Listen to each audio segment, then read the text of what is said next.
Pe măsură ce număr de la 1 la 3, te conectezi la noțiunea de jocuri olimpice și îmi spui ce percepi sau vizualizezi legat de acest eveniment. 1, 2, 3. Spațiu închis. Așa a fost primul cuvânt care a venit. Spațiu închis. Vid. Gol. Temporal. E ca un gol. Percep metafizic. Ca și cum vine, să zicem, avem două imagini. Viitorul și trecutul. Iar aici, în mijloc, se percepe o gaură ca o bilă neagră, dar sunt două, ca și două lentile opace, știi, ca și formă. Nu este o sferă. Închipuiesc viitorul ca pe o autostradă, se oprește, o formă de lentilă, exact așa, trecutul, la fel, formă de lentilă. Nu sunt unite, iar aici este un spațiu vid, întuneric, prin care percep că foarte subțire particule de lumină care de-abia pătrund în acest întuneric, dar vin de undeva sus. Este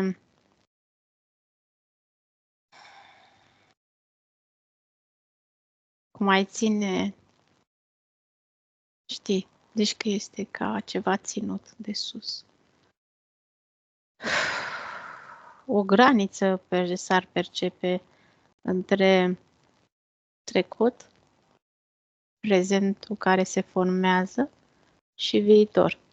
Pentru că prezentul creează viitorul, dar cu informațiile din trecut le proiectează în viitor cu o altă înfățișare, cu un alt aspect. Preluate informații, să știi că această creație este artificială, e o tehnologie, văd acum mai bine. Această lentilă opacă, așa. Ai zice că dacă o atingi ar fi metal și pe exterior zici că seamănă cu o folie de aluminiu care reflectă, dar are rolul de a absorbi informația pe această linie temporală din trecutul omenirii, pot să spun, o transformă și apoi cealaltă cu viitorul, când mă uit din partea cealaltă, nu mai are această oglindire ca o folie de aluminiu, știi ce zic, pe exterior. Pentru că informația deja trece. Este ca o lentilă, știi, transparentă. Deja a trecut. Adică s-a proiectat deja. Dar vine trecutul, se numește macerează. Adică o transformă, o schimbă. E aceeași informație, dar trebuie să-i schimbe, îi face un upgrade, cu imagini, și îmi vine cuvântul aceiași oameni. Dar are rolul de punerea la cale a unor evenimente. În spatele acestui eveniment, ăsta este o scenă, știi ce zic? Da. Și se vor proiecta într-un viitor schimbarea unei realități din punct de vedere al, îmi vine cuvântul, gândirii umanilor. Deci este un fel de proiect, putem să-i spunem, printr-o inteligență artificială, să spunem, toate ce văd, toate ce am redat, imaginile.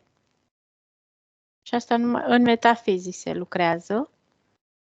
Pentru crearea, îmi vine același lucru, noului om. Dar în prezentul de astăzi, când spun macerează,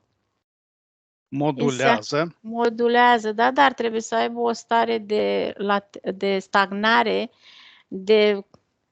îmi vin cuvintele exact, macerează, fermentează în gândirea colectivă, până transformă, acceptă, înțelegi? Sunt niște procese.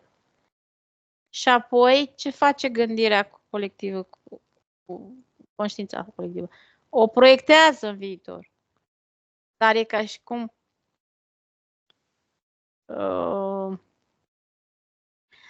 ca oamenii oricum nu își dau seama că este ceva ca o inducție. Și se folosește de mentalul colectiv ca și proiector principal. Știi, cred că înțelegi ce zic. Dar informația asta din trecut e prelucrată. Dar eu vreau să văd ce anume absorbi ca informații din trecut, ce vor să aducă în prezent. Programe, evenimente, mentalitatea, reguli, comportament, reguli credințe. Vechi, e un fel de transformare a credințelor. Un fel de destructurare a unor credințe. Este o etapă de trecere și de cernere a celor cu mentalitățile închistate foarte mult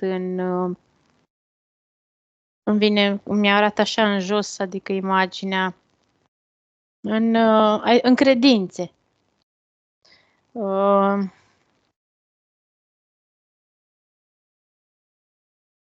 Generații de oameni care nu pot să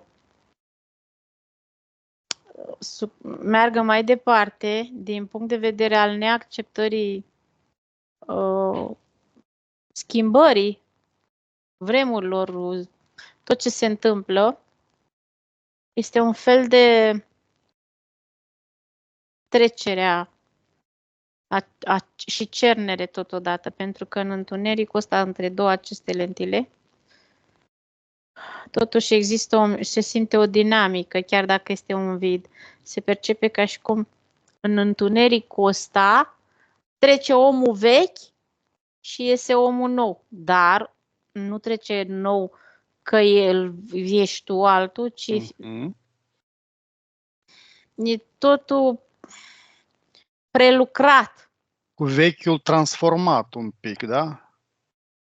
Da, dar este tot un control. Este mai mult control. Se poate spune că această lentilă e ca o cameră obscură care proiectează ceva din trecut în viitor. Da? Da. Cu careva scopuri. Dacă această imagine care eu am redat-o, acum mi apare în față o altă imagine care apare în ciclul de reîncarnare, prin pozele care au fost expuse de cine le-au scris sau le-au relatat, ciclul reîncarnărilor, știi? Vechiul omul a trecut, trece printr-o fază și apoi altul, iese alt om. Dar alt om cu altă fizicitate, cu altă gândire. Este un fel de trecere, cernere. Îmi vine cuvântul stop, joc, noul joc. Adică Jocurile Olimpice aduce în scenă schimbarea vechiului. Vechiului vorbim de tot ce înseamnă dogmă, credință, sistem religios. Este acest an din 2024 este primul prag în care în viitor credința într-un Dumnezeu, adică pierde puterea. Acceptarea noului înseamnă acceptarea și vizibilitatea a unor ființe.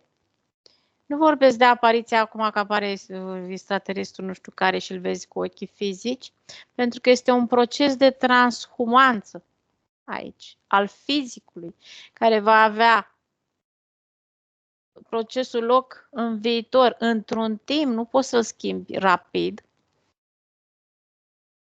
Și imaginile de la Jocurile Olimpice a deschidere cu cina acea de taină interpretabilă că s-au pus, s-a jucat un rol, un fel de batjocură la adresa credinței și creștinismului. Este tocmai pentru a introduce în mentalul colectiv. Nu este ca o bătaie de joc, ci acceptarea unor tipare prea vechi care să mai aibă o importanță și un rol în credința, în conștiința colectivă a noului om, a noilor generații. Adică tiparul vechi de pe care a fost construit și manipulată, pot să spun, pentru că în istoria omenirii, în numele acestui Dumnezeu s-au făcut atâtea orori și faptul că această imagine cu ghilimele de rigoare, cu cina cea de taină, că sunt doar personaje cu transexual sau homosexual sau nu mai contează ce conotație are, nu este a fi interpretată neapărat ca o batjocură, pentru că din punct de vedere al Bibliei scrise și predate, nu s-a spus absolut tot, s-a scos doar din context. Ororile și maltratările și la ce erau supuși oamenii în numele unei singure zeități, nu contează că e Dumnezeu, că e Iahve, că e oricine, în general aici bat pe creștinism, nu se leagă de altă parte.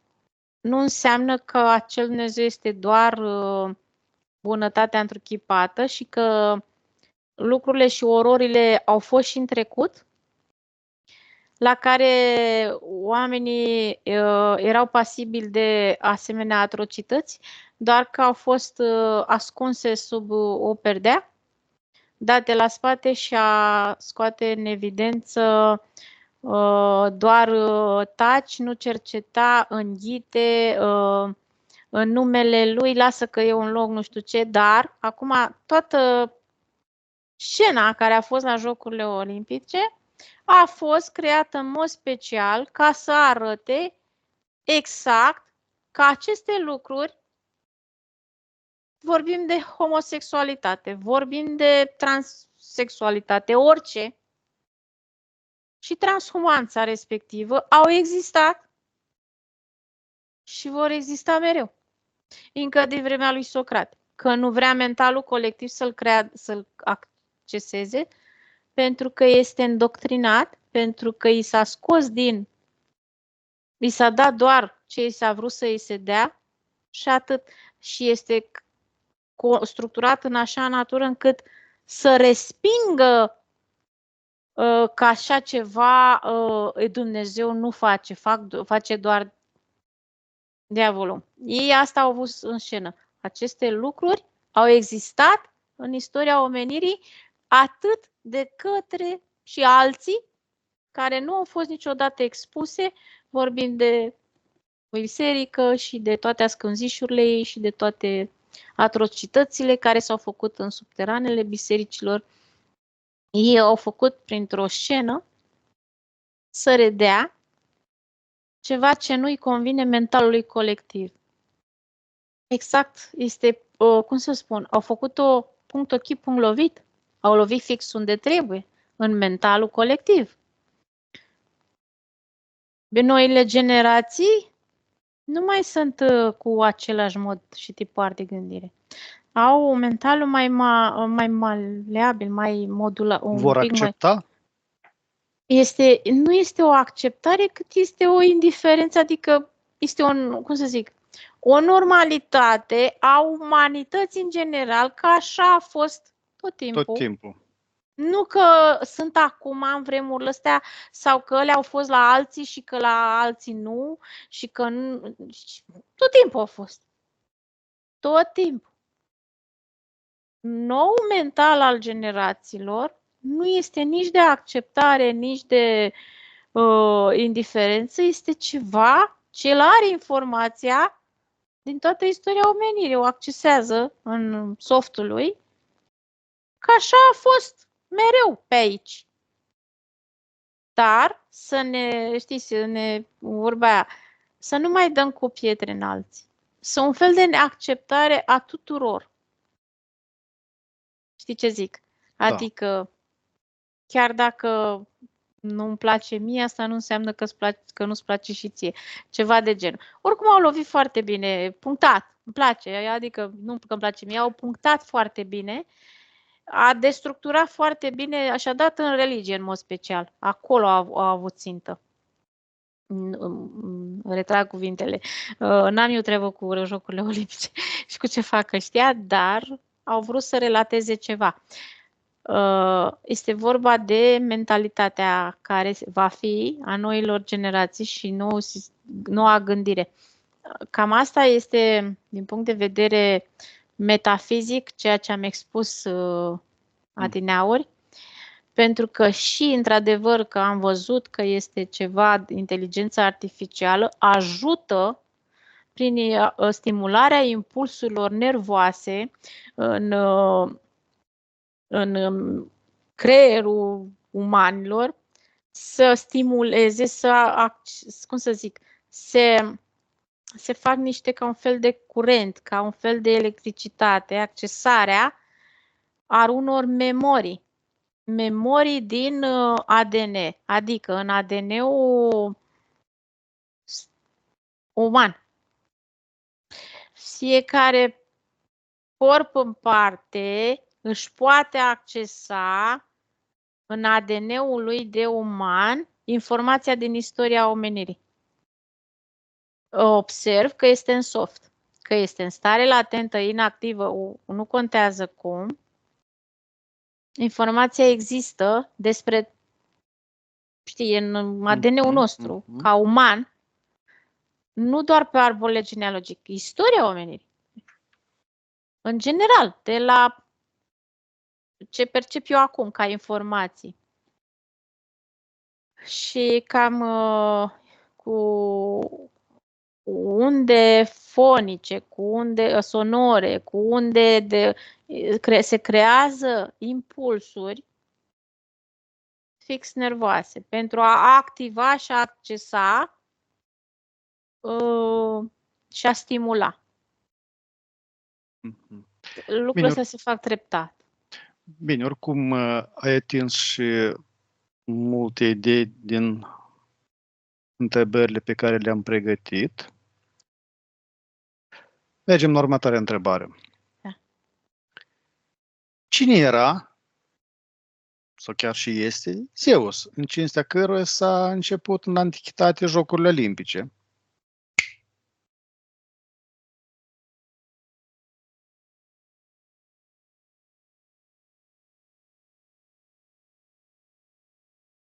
Din ce văd, un umanoid cu o înălțime de 2,80 m, formă masculină, dar este un fel de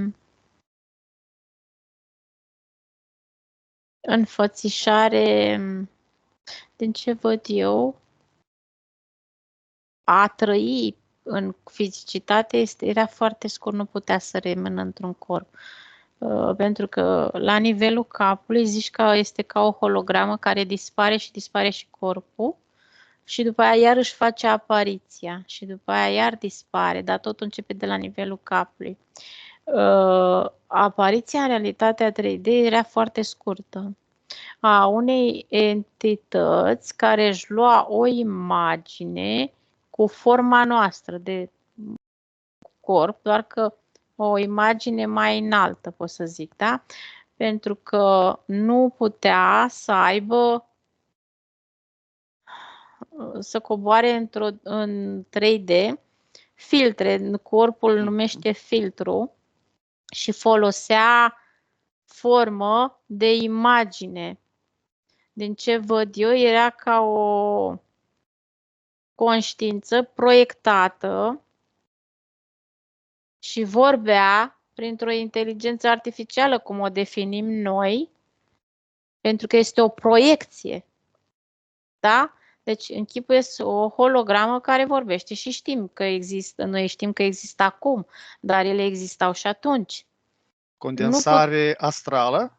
Nu este exact transmisie sub formă holografică și ai senzația că este un personaj viu lângă tine, dar el este o hologramă. Ei, că noi știm doar acum, că le avem acum ca și tehnologie, ele existau și atunci, din antichitate. Este o proiecție a unui personaj umanoid, din ce-l văd, dar nu este 100% umanoid.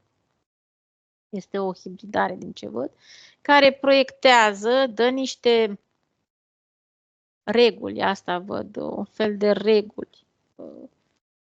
Când își proiecta imaginea, dar nu era imaginea lui, este redarea unei imagini asemănătoare cu corpul uman.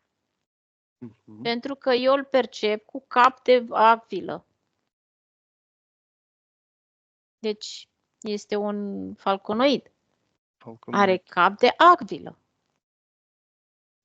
În momentul când m-am apropiat foarte mult, de ce imaginea se degrada, până aici aveai senzația că e corp și de aici începea, știi, să se degradeze, că era și dispărea. Dar imaginile se schimbă. Uite, acum arată ca un reptilian și așa arată, robust. După aia poate să arate ca un maimuțoid, ca o gorilă. Imaginea se schimbă foarte puternic. Sunt foarte multe filtre prin care trece, care accesează până aici în 3D. Eu mă duc pe filtru, că ai zis întrebarea cine era. Deci imaginativ este o hologramă, nu este fizicitate a acestui Zeus.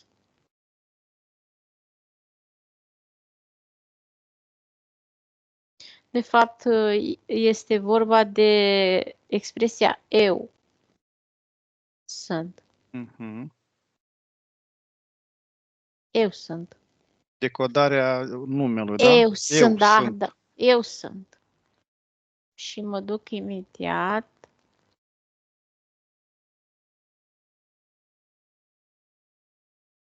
Același lucru. Falconoid. Este un hibrid, să știi mai mult. Pentru că spun hibrid care ADN multiplu. Capul este de falconoid, are membre și așa, dar de asta mi-apără imagini succesive. Are o imagine când de maimuțoi, când de leu, de lup. Vezi? E hibrid. Este un hibrid cu ADN-uri multiple, dar capul este falconoid. Eu sunt forța, eu sunt zidul, astea sunt expresiile. Eu sunt creatorul, e vorba de stăpânire, control.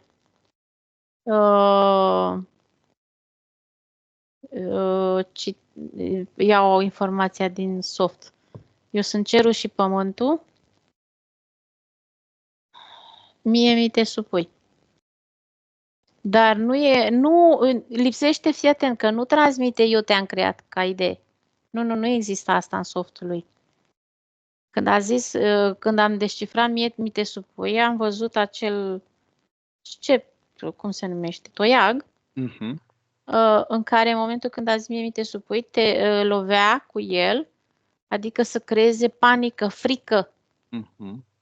Cam asta era o supunere. Și ideea este că stăpânea orice personaj ca lider, care era conducător. Pentru că se conectau la această imagine, îi apare o imagine, știu ce este, Arhon. Arhon. Gata, l-am identificat. E Arhon. Dar are ADN multiplu. Este creație arhonică, inteligența arhonică. De-aia folosește hologramă, de-aia are ADN-uri multiple, pentru că a creat, ai văzut, în ADN-ul multiplu vezi ce face? Induce panică, frică, teroare, putere, forță, supunere la ceilalți. Este o inteligență arhonică aici. Mai este și în Este, prezent. dar nu neapărat că o denumirea de Zeus. Da, e altă, pur și simplu, personajul mai este și în prezent legat de Jocurile Olimpice?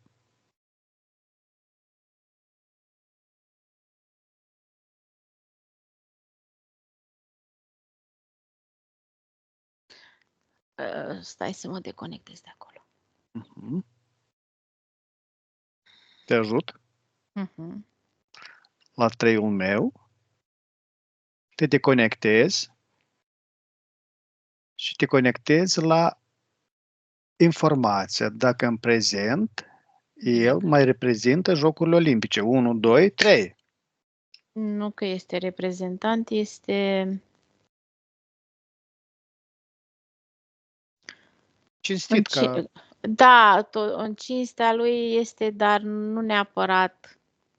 Pentru că informația s-a schimbat în timp, este cu o altă imagine, înfățișare, atât în mentalul colectiv, cât știi, de la ce s-a început până în prezent s-au mai schimbat. Apare acum cu imagine blândă. Poleită vorba aceea.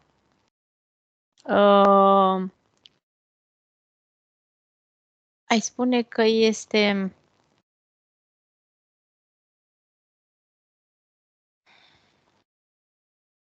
bug-ul, îmi vine cuvântul.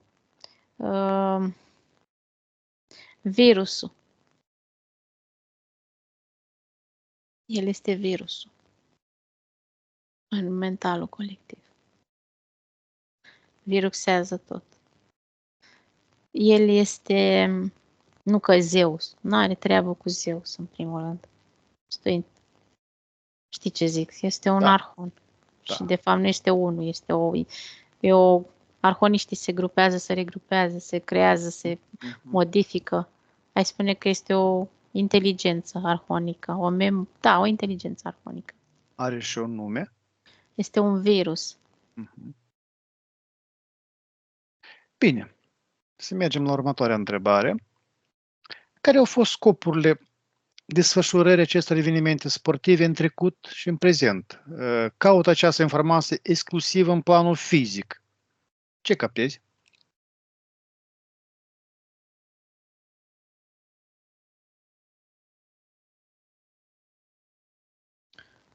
Nu o entitate în sine a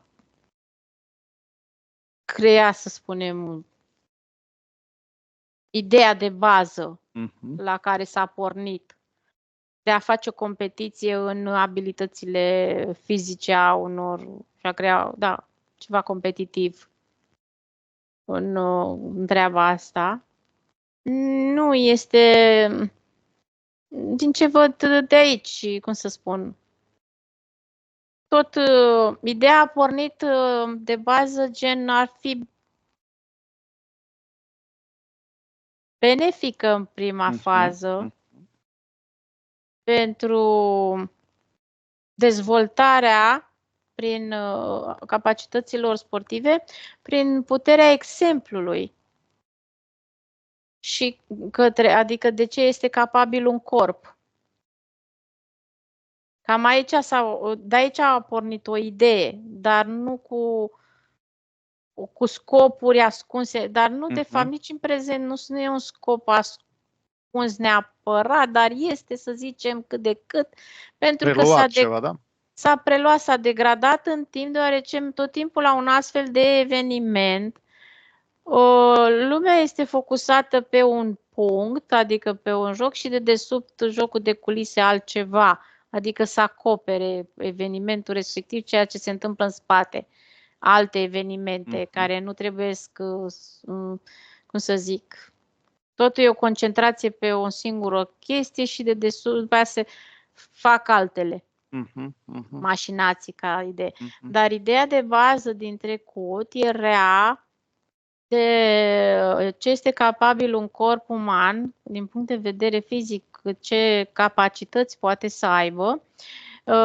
S-a pornit de la ideea de a face bani, de explorare a capacităților și a dezvoltare mai mult a competiției și totodată de impulsionare a generațiilor de a-și folosi și corpul.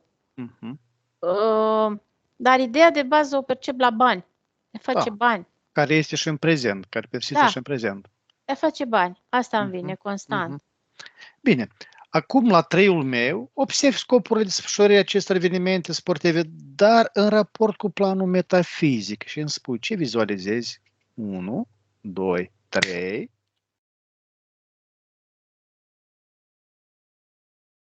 Proiecte ascunse. Metafizic. Nu înseamnă că jocul în sine are un proiect ascuns, adică la data de când este evenimentul cu tare, focusul este concentrat pe, dar în spate se întâmplă altceva, e un fel de cover. Este folosită iarăși lentila, focusarea evenimentelor pentru... Exact, da, de cover. Foarte, foarte interesant. Și așa se întâmplă de cel puțin 12 ani încoace, constant, îmi vine și mai mult. Din păcate, repet, sunt mișcări de trupe, mișcări militare în spate. Schimburi de armament, văd același lucru. Omenirea este mutată cu proiecția pe altceva. Oricum am întrebările. Să știi că are un algoritm. Exact ca algoritmul informatic. Și are un algoritm de îți comută atenție. Bine, oricum am pregătit întrebări și vis-a-vis de aceste puncte. Da. Îmi citești, am impresia că îmi citești, îmi scanez întrebările înainte să le rostesc. Acum, la al 3-ul meu, observi care sunt punctele de bază comune și scenariile de desfășurare a jocurilor olimpice în planul metafizic și îmi spui ce vizualizezi. 1, 2, 3.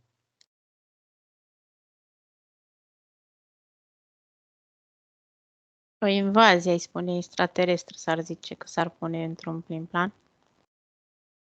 Cu o nouă rasă. Un fel de noi copii care vin, modificați genetic.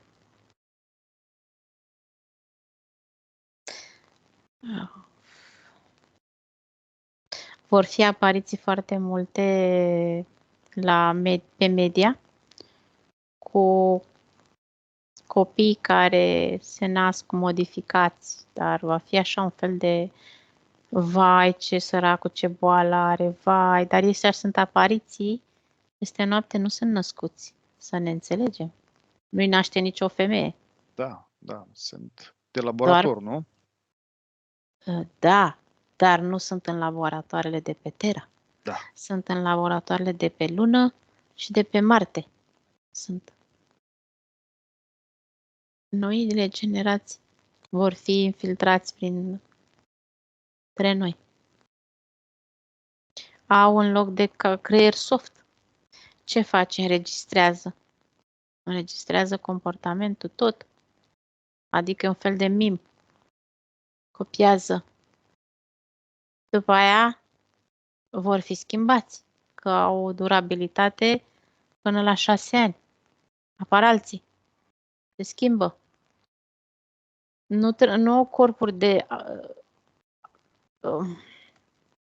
Dacă sunt corpuri artificiale, vor fi implementate printre noi. Părți subliminale, evident că nu vor avea, Nu da? există. Nu există aici. Apoi vor fi alte apariții. Îmi vine peste 12 ani, așa. Nu e bătut în cuie. Să se înțeleagă. Este o relativitate. Eu redau doar ce vin informațiile, că peste 12-15 ani, alte apariții gen 2 generații, ai zice că între 15 și 25 de ani, apar niște ființe umane cu o alt fel de fizicitate, nu neapărat că este cu forma asta, un fel mai diferit un pic decât noi, foarte transparent, să vă zici că li se vede Organele interne. vinișoarele, da. Nici ăștia nu au părți subliminale, dar sunt mai organici, nu neapărat. E un fel de proiect în care se pune la ăștia hibrizi. A ADN-ului uman încrucișat cu alte...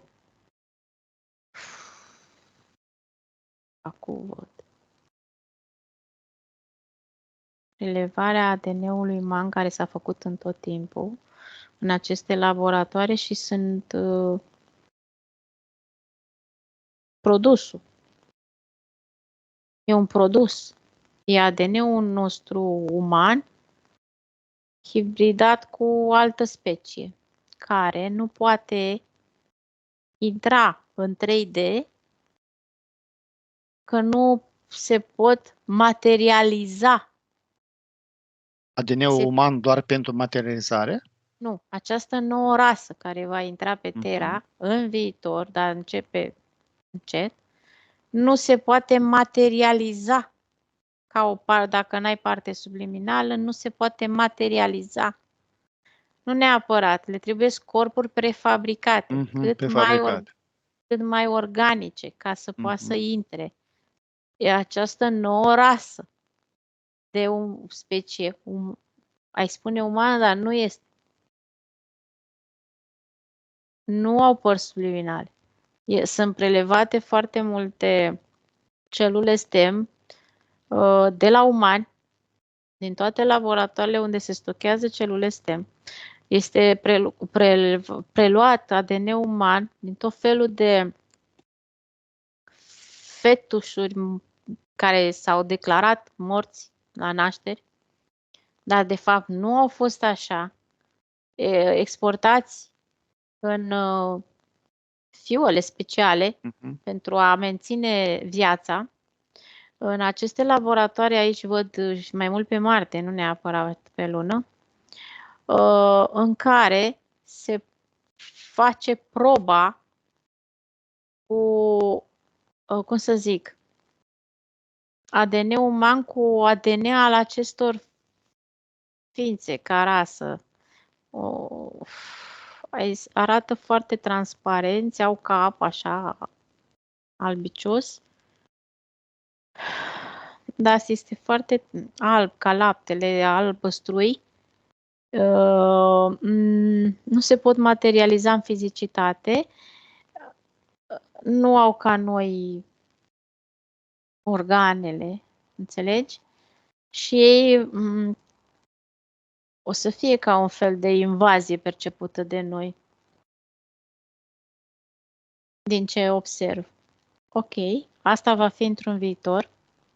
Noua rasă umană, cum se ghilimele, da?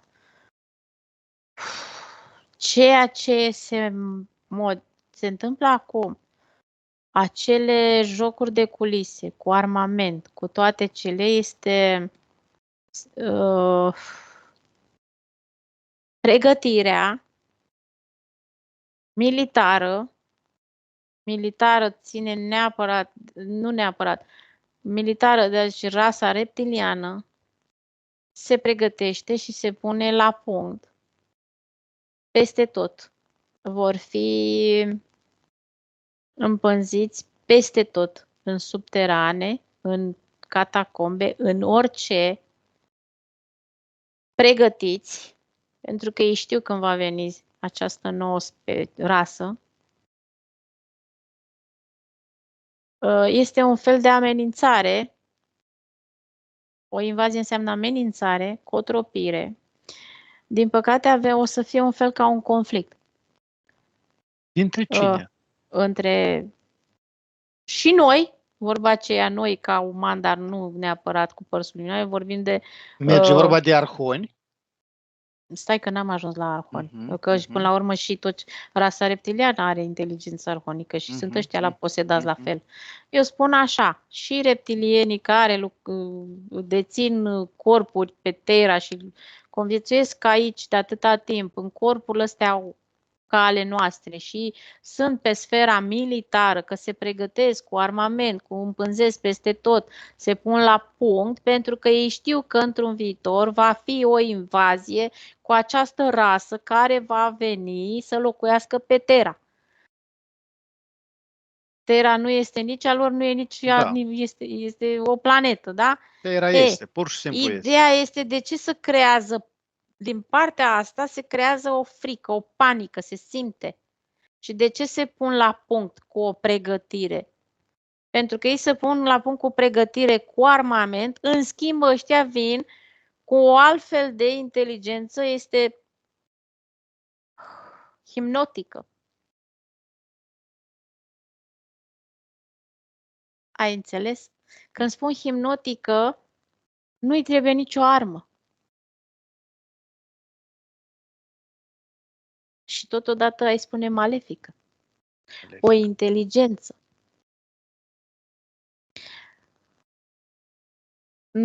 Da, este pe linia temporală aceasta, este probabilă, nu o luăm ad literam, totul este o relativitate. Se poate schimba și în câteva ore. Da. Ok, în funcție de nivelul de conștiință al fiecăruia. Iar de ce se vrea destructurarea mentalului acesta închistat în dogme? Să fie pregătit pentru ce va fi. Să facă față. Cine nu e pregătit pleacă din această existență. Nu poate să acceseze nou. Nu poate, părăsește singur corpul. E vorba de conștient, nivel de conștiință.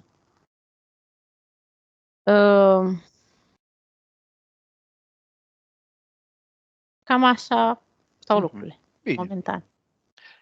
La ultimele Jocuri Olimpice, la ceremoniile oficiale de deschidere, au fost bine determinate scene ritualuri sau scene cu un conținut ezoteric. Care sunt scopurile organizatorilor vis-a-vis de aceste manifestări? Ce captezi?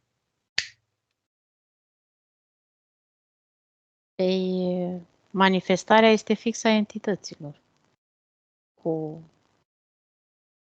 Ele au, cum să zic, așa se manifestă ele. Doar că noi vedem doar corpuri umane și zicem, wow, iată omul ăla, cum a fost posibil să facă ăia așa ceva? Că sunt niște eretici. Nu, ălea sunt toți entități, la urmă. Simplu. Atât de simplu. Ai mai spus, ai mai răspuns adineori la întrebarea asta.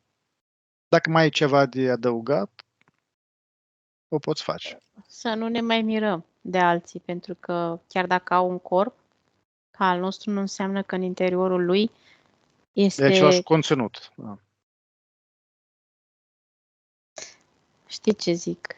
Să înțelegem odată niște lucruri, că nu suntem noi pe Terra doar, știi, toți umani. Nu știi cu cine stai de vorbă lângă. Cam asta e ideea. N-am spus-o doar eu. Spun toți. Alții care au studiat vorba aceea, ufologia, ezotericul. Dar nu, eu nu dau informația că se crea o panică. Dar se înțelege cum stau lucrurile pe Terra, să nu ne mai lovim de închistarea minții. Știi cum e. Ne vedem de realitatea noastră, ne-o creăm și mergem mai departe. Da. Bine, la 3-ul meu te conectezi la simbolurile de bază a Jocurilor Olimpice, cele 5 inele și flacăra olimpică și îmi spui ce vizualizezi pe planul metafizic legat de acele simboluri. 1, 2, 3. Elementele. Focul înseamnă elementul de bază. Este întreținere, ardere, din ce văd, un fel de seamănă din trecut cu o jertfă. În trecut, când se făceau jertfe, ori se ardeau, ori se omorau, știi? Corpul.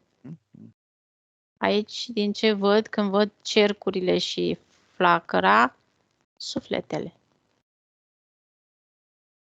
E o jertfă. Este o simbolistică de jertfă. Nu sunt continentele, sunt sufletele, da?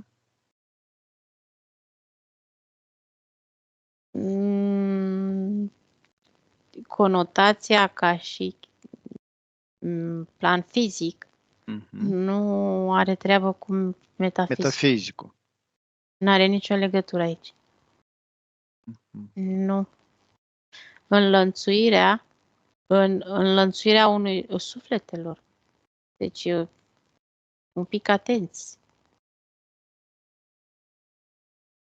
Dacă seamănă imaginea cu jertfele din trecut, este aceeași mărie cu altă pălărie. Expresia românească. Deci, jertfele care se practicau în trecut, ritualurile prin jertfă, erau fizice. Acum este metafizic, adică sufletele, da? Se jertfesc, adică toată energia sufletelor înlănțuită. De fapt, cercurile sunt lanțuri. Lanțurile. Sunt segmentele zale. Lanțului, da. Da, nici măcar n-are treabă. Că din punct de vedere fizic, aici, în realitatea 3D, s-au găsit aceste conotații date, n-are nicio legătură cu metafizicul. Este o reflexie a unui trecut. Deci revin la aceeași ipoteză, să spun. O reflexie. Tu observi că este ceva constant care se repetă. De ce a fost chestia cu lentila, cu trecutul, cu așa? Tot timpul este la fel. Reflexie la ceva din trecut. Ai unei informații. Uite, acum asta e o reflexie a unei forme de jertfire din trecut. Dar nici măcar nu n-a știut nimeni. Uite. Această periodicitate de 4 ani are ceva și ea un simbol?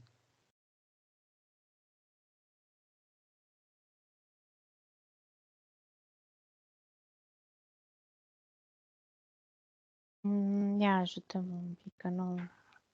La 3-ul meu te conectezi pentru a afla periodicitatea executării Jocurilor Olimpice de 4 ani. Care e semnificația? 1, 2, 3.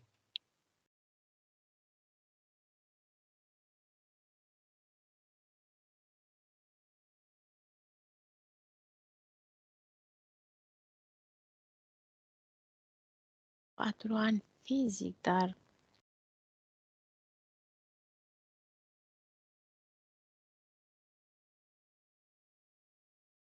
în momentul când ai spus 4 ani, de 2 ori ai spus același lucru, își face apariția în plan metafizic prin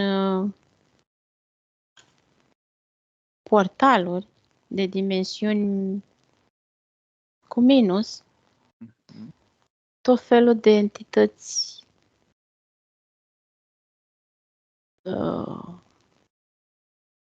care le știm, demoni, cum sunt denumiți, colectare de suflete, pentru că reprezintă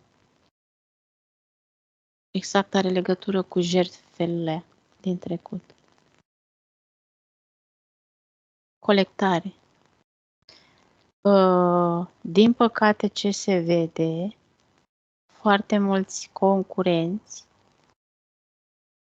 pentru putere, forță, își dedică sufletul. Și atunci se vine recolta.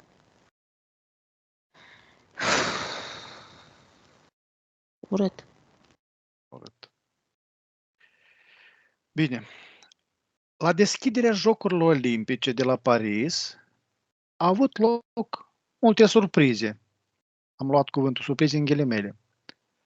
La al treilea meu, mergi pe linia temporală a desfășurării Jocurilor Olimpice și descrie ce surprize în ghilimele vor mai avea loc. 1, 2, 3. La închidere. Mhm. Era să zic ritualul de închidere. Mhm. Festivitate, da, este ritual. Ritual. Va fi ca un fel de... Zici că sunt schizofrenici. O manifestare de... Nu sunt ei, zici că nu sunt oamenii ăia.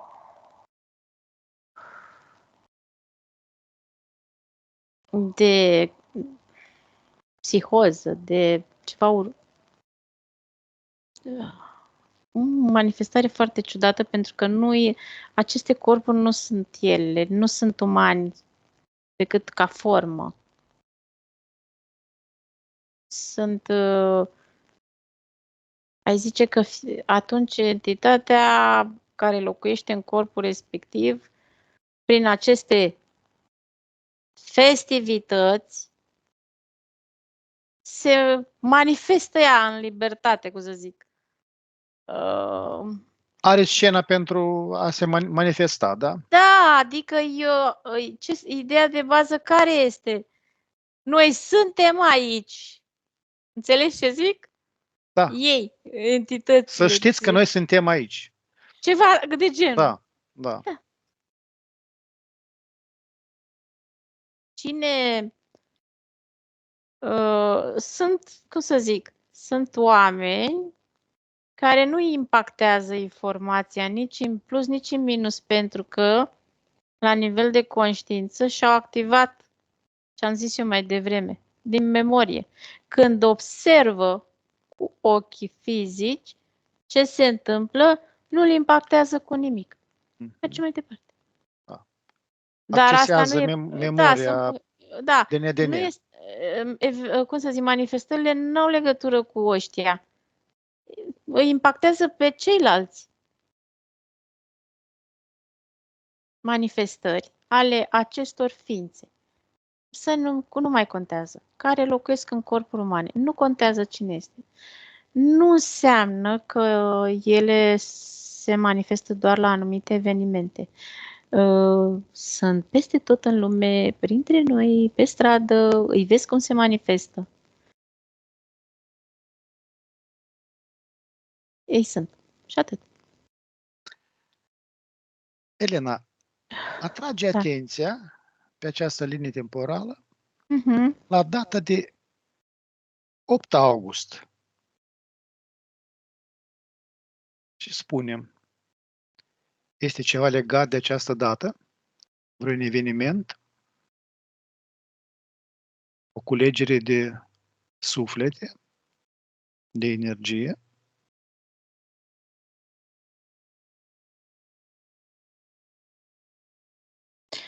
Eu ce văd?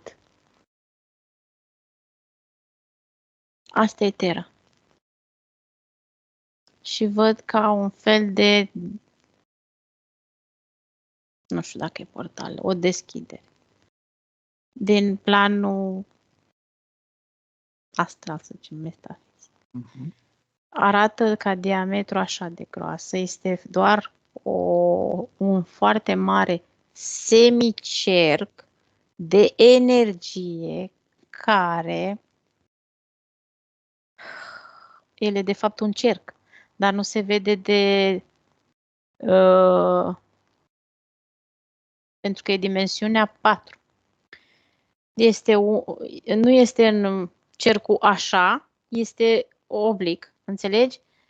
Un pic într-o parte, dar el este cerc. Prima dată am zis semicerc pentru că o parte nu se vede, că este în dimensiunea 4 și este de fapt un cerc. Are un destul de gros, pot să spun, ca diametru, dar în interior, zici, ia inelul, e ca un inel. Inelul de la Saturn, să zicem, ca imaginație. În care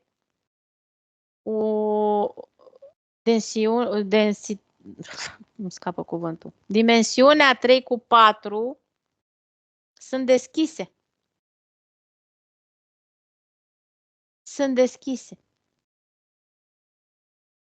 Înțelegi? Se poate, e o mișcare, nu e mișcare de rotație. Acest inel este, cum se spune în astrologie, deschidere de portaluri, dar este ca un fel de, ce să-mi arate, o congruență între 3 și 4. Se poate vedea, dar nu cu ochiul fizic, se poate vedea din punct de vedere astronomic, pot să spun, cu anumite aparate. Ai zice că e portal deschis, dar este da, să zicem așa, de pragul dintre dimensiunea 3 cu 4 este atât de deschis încât ai putea să treci cu corpul fizic atunci, ca idee, că nu trebuie adică ca să treci în dimensiunea din 3 în 4, să părăsești corpul și nu știu ce. Cam asta se întâmplă în momentele astea. Dar dacă răsucești, inelul ce arată? Infinitul. De ce? Seamănă și cu 8. Inelul ăsta este ca un cerc, da? În care, în interior, seamănă cu cerul, așa se vede. Și nu este în fața mea așa, este un pic într-o parte, așa, îl văd. Aici e Terra, intersectează Terra, adică 3D-ul și trece prin dimensiunea noastră și intră și în dimensiunea cealaltă. Tot un fel de portal deschis, ai spune că este. Din mut, unghiul de observație, depinde, poți să-l vezi, să-l răsucești, știi? Seamănă cu infinitul. Îi mut, iarăși lui unghiul seamănă cu 8-ul. Dar de fapt este asociat datei de 8, dar e de 8-8. De fapt este vorba de infinit. Trecerea dintr-o dimensiune în alta este posibilă. Dar la anumite cicluri astronomice, nu astrologice, am zis bine, astronomice, din punct de vedere astronomic. Pentru că este vorba de niște mișcări de rotație în univers și nu are legătură cu cerul ăsta care îl vedem, că ăsta împiedică, știi, să vezi tot cercul. Înțelegi ce zic? Da, datorită mișcărilor și dinamicii de acestui univers, mișcarea de rotație a planetei și a celorlalte. Da, este posibilă trecerea. Că a semuit cifra ca și atunci este evenimentul, asta pentru că s-au făcut în timp și în ani niște măsurători, iar noi funcționăm după un calendar. Dacă n-ar exista un calendar, nu am avea ce să alocăm. Da. Dar evenimentele, cum să zic, ele există, mișcările există, deschiderile există. Va fi folosit acest moment? De către majoritatea ezoteriștilor, să spunem așa, că Mhm. și vrăjitoarea din colț e tot o ființă care are cultură ezoterică. Mhm. Da. O putem și noi folosi? Dar de ce folosesc lucrul ăsta? Pentru că fiind în limbajul dogmelor religioase este cerul deschis, în limbajul ezoteric se numesc portaluri, Mhm.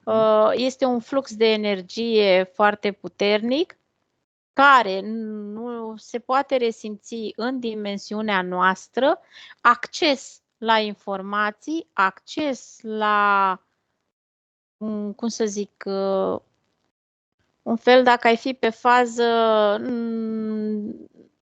ai putea dezvoltarea conștiinței, de Mhm. accesare a Mhm. nivelului subtil a conștiinței. Amărirea conștientizării, da? Depinde cât e de închegată vorba aia. Mhm. Mhm. Pentru unii este O enigmă, da? o înțepătură Mhm. și nu știu cât are loc.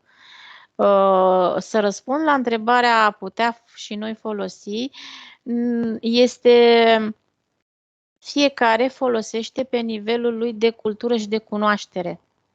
Evenimentul astrologic care are loc, Astronomic, ai spus, da? astronomic, da, care are loc, adică aceste mișcări, omul în sine i-a plăcut să caute o conotație, un sens, o definiție, o ceva, cu gândirea și termenii noștri de aici.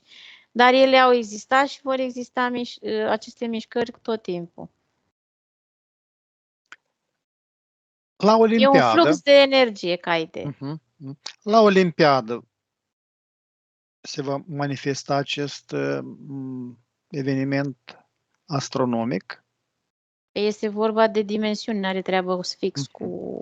Nu, vorbeam că dacă... Nu, dacă cineva se folosește de Da. toți, repet, toți care au o cunoaștere și o cultură ezoterică, se folosesc de acest interval, să spunem, și această dinamică și această mișcare care există în univers în funcție de credințele în care manifestă, atunci își poate crea propria realitate. Și am zis că fiecare, pentru că începând de la, dau exemplu, cum am zis, tanti vrăjitoarea care face un ritual, cu alții care creează alte ritualuri, că și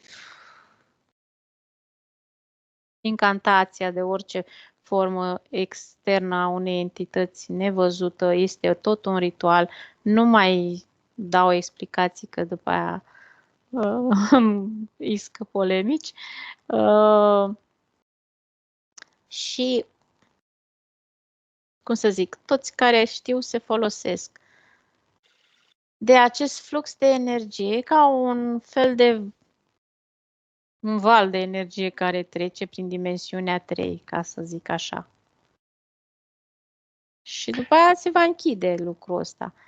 Că revin la ce mi-ai spus, Jocurile Olimpice, atât timp cât, din punct de vedere metafizic, am relatat că deschiderea sau semnificația cercului este un ritual, o jertfă,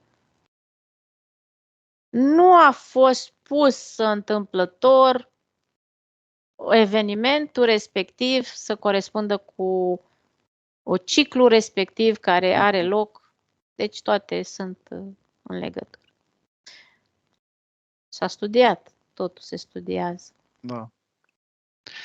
Bine, Elena, deconectează de această linie temporală, ești aici și acum. Jocurile Olimpice au careva legătură cu scenariul de bază realizat de cei care exercită controlul asupra omenirii? Nu neapărat. Nu. Este bucățică Mhm. dintr-o tablă de șah. Nu neapărat, sunt tot felul de facțiuni în prezent. Tabere, să le spunem așa. Mhm. Mhm. Din păcate, cei care exercită controlul încep, cum să zic, este o mișcare și acolo de schimbare. Se destructurează ceva, se structurează altceva, încă este într-o mișcare. Asta e că m-am conectat unde nu trebuie. Nu e aer aici. Mhm. Bine. Elena, deconectează-te de la tot, de la toate ce este legat de Jocurile Olimpice. La 3, 1, 2, 3.